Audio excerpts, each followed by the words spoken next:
Ito nga yung sinasabi ko sa inyo sa harap natin. So, marami tayo dito sa harap. Ayan siya.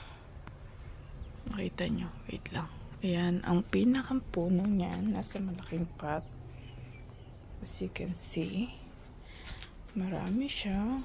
Malusog. Parang ang ninang nyo. Tignan nyo naman. Nasa malaking pot yan talaga. So, anday kong yung mga nilalagay ko dyan. So, ayan siya. Kita nyo naman kung gaano siya kalusog. Sa Pilipinas, hindi ako masyadong makabuhay niyan. Pero dito, tingnan nyo naman. Super alive. Ito yung pinakamalaki. Ayan. Ito nyo, dahil bulaklak. Ayan. Kung saan yung puno ng bayabas natin. Ayan siya.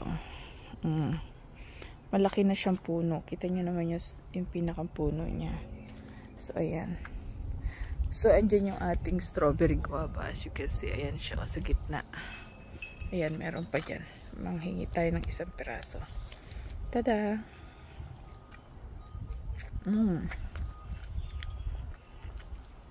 So, ayan siya. Marami siya talagang bulaklak.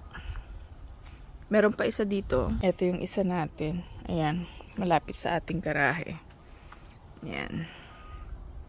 Yan, dahil yung bulaklak.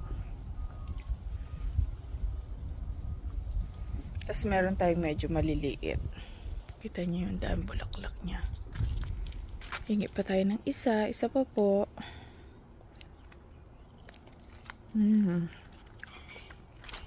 At yung maliliit. Ayan. Tapos dito meron pa rin. Ayun. Tapos may malalaki pa tayo doon. As you can see there. Yun. So marami yan siya.